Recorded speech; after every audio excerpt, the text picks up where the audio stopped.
नमस्कार दोस्तों, आप सभी का स्वागत है हमारे YouTube चैनल धर्म पर। दोस्तों, आज हम इस वीडियो में जानने वाले हैं पवन पुत्र हनुमान के कुछ ऐसे अनसुने रहस्य जिसका जवाब आप भी जानने के लिए बेसब्री से इंतजार कर रहे होंगे। हमने खास रिसर्च करके इस वीडियो को बनाया है। पवन पुत्र हनुमान के बारे में ऐसी जानकारी लेकर आए हैं जिन्हें आज तक ना तो आपने सुना होगा और ना ही कहीं जाना होगा। दर्शकों, वीडियो में आगे बढ़ने से पहले यदि आप हमारे चैनल धर्म पर नए हैं तो चैनल को सब्सक्राइब करें और बेल आइकन जरूर दबाएं। और हाँ, वीडियो को अभी से एक लाइक कर दें। कलयुग में महावीर हनुमान जी जिंदा है क्या और कहाँ रहते हैं, आइए जानते हैं। शास्त्रों में उल्लेखित मिलता है कि कुछ ऐसी आत्माएं हैं जिन्हें चिरंजीवी होने का वरदान प्राप्त है। इनमें से एक नाम महावीर हनुमान जी का भी है। भगवान राम से वरदान पाने के कारण हनुमान जी अमर हो गए। तुलसीदास जी ने कलयुग में हनुमान जी की मौजूदगी का उल्लेख किया है और बताया है कि हनुमान जी की कृपा से ही उन्हें राम लक्ष्मण जी के दर्शन प्राप्त हुए थे। कलयुग में हनुमान जी कहाँ पर रहते हैं? राम जी से अमरता का वरदान पाने के बाद हनुमान जी ने अपना निवास स्थान चुना जो पवित्र और ईश्वरीय कृपा प्राप्त हो।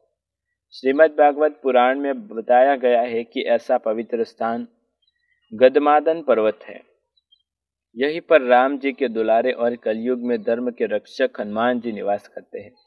कहाँ है गंधमादन पर्वत? शास्त्रों में बताया गया है कि गंधमादन पर्वत कैलाश पर्वत के उत्तर में स्थित है।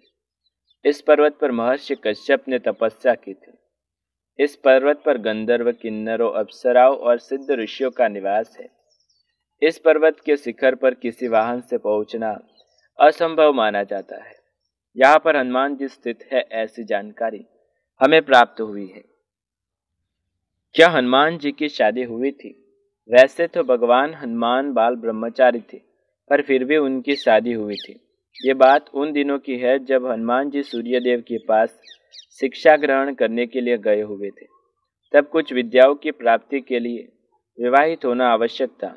उसके बिना उन्हें प्राप्त करना असंभव था। तब सूर्यदेव ने एक मार्ग निकलकर और बताया कि उनकी एक पुत्री है जिसका नाम ही तपस्या करने के लिए हुआ है, इसलिए वो पूरी उम्र सिर्फ तपस्या ही करेगी। अगर हनुमान जी उन्हें तपस्या से उठाकर उनसे विवाह कर लेते हैं तो विवाह के तुरंत बाद वो पुनः तपस्या में लीन हो जाएगी। इस तरह हनुमान जी का ब्रह्मचार्य भी भंग नहीं होगा और विद्या भी ग्रहण कर सकेंगे। तब उनकी बात मानकर उन्होंने उनकी पुत्री से विवाह किया। दक्षिण में हनुमान जी की उनकी पत्नी के साथ मंदिर भी है। भारत में आंध्र प्रदेश के खम्मक जिले में हनुमान जी और उनकी पत्नी सुवर्चला का मंदिर बना हुआ है।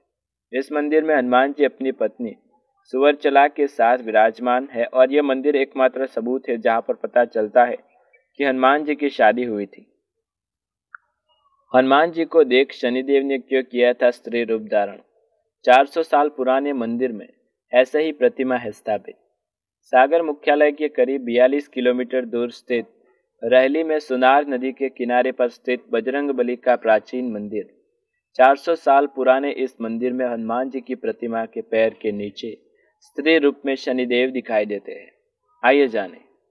बुंदेलखंड के सागर में करीब 400 साल पुराना हनुमान जी महाराज का दुर्लभ मंदिर मौजूद है, जहां हनुमान जी के बाएं पैर के नीचे शनिदेव स्त्री के रूप में लेटे हुए हैं।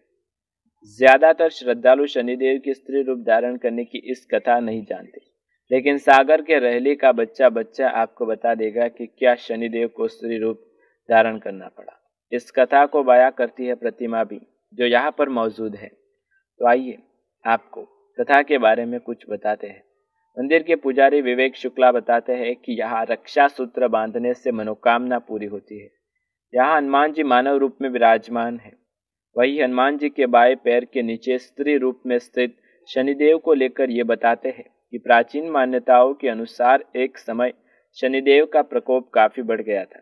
शनि के कोप से आम जनता भयंकर कष्टों का सामना कर रही थी।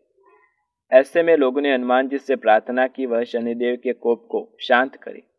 बजरंगबली अपने भक्त के कष्ट को दूर करने के लिए सदैव तत्पर रहते हैं और उस समय श्रद्धालुओं की प्रार्थना सुनकर वे शनि पर क्रोधित हो गए।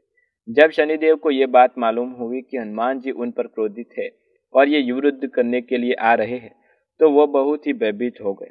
भयभीत शनिदेव ने हनुमान जी से बचने के लिए स्त्री रूप धारण कर लिया। शनिदेव जानते थे कि हनुमान जी बाल ब्रह्मचारी है और वह स्त्रियों पर हाथ नहीं उठाते। हनुमान जी शनिदेव के सामने पहुंच गए। शनि स्त्री रूप में थे, तब शनि ने हनुमान जी के चरणों में गिरकर क्षमा याचना की और भक्त पर शनि से प्रकोप हटा लिया। तभी से हनुमान जी के भक्त पर शनि की तिरछी नजर का प्रकोप नहीं लगता। शनि दोषों से मुक्ति के लिए भी बड़ी संख्या में श्रद्धालु हनुमान जी की पूजा, उपाय और उपासना करते रहते हैं, जिस कारण हनुमान जी उन पर कृपावान सदैव बने रहते हैं और उनके जीवन में किसी भी प्रकार का कोई शनिदेव से संबंधित कष्ट नहीं आता। दर्शकों, ये तो हमने जान लिया शनिदेव और हनुमान जी की पौराणिक कथा के बारे में।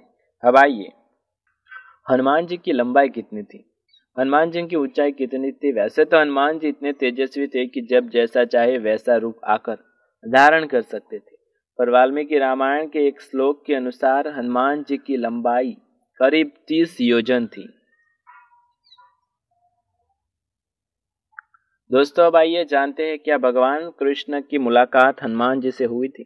हाँ, हिंदू पौराणिक कथाओं के अनुसार ऐसी मान्यता है कि भगवान कृष्ण और हनुमान दो प्रमुख और पूजनीय देवता महाकाव्य महाभारत में वर्णित घटनाओं के संदर्भ में मिले थे। ऐसा ही एक उदाहरण महाभारत के अंतर्गत एक पुस्तक उद्योग पर्व में वर्णित है।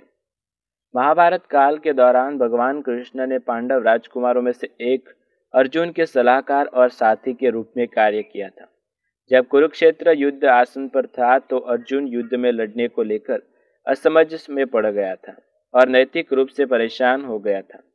अर्जुन को प्रेरित करने और मार्गदर्शन के लिए भगवान कृष्ण ने भगवद गीता की शिक्षा दी, जो कर्तव्य, धार्मिकता और जीवन की प्राकृतिकता पर आध्यात्मिक प्रवचन है।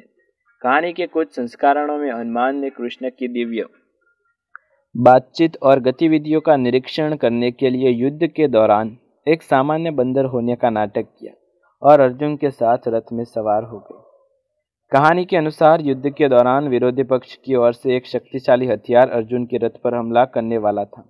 हनुमान जी ने अपना वास्तविक स्वरूप प्रकट किया और अर्जुन और उनके सारथी कृष्ण की रक्षा के लिए अपनी स्वर्गीय उपस्थिति का उपयोग करते हुए रथ पर चढ़ गए। हनुमान जी की वास्तविकता पहचान का एहसास होने के बाद अर्जुन और कृष्ण ने उन्हें प्रणाम किया। हिंदू पौराणिक कथाओं में भगवान कृष्ण और हनुमान के बीच यह मुठभेड़ एक महत्वपूर्ण और प्रतीकात्मक घटना बताई जाती है। दर्शकों, यदि आपको वीडियो पसंद आए तो लाइक, शेयर, कमेंट करें। चैनल पर नए हैं तो सब्सक्राइब करें। मिलते हैं अगले वीडियो में, तब तक के लिए आप सभी का धन्यवाद।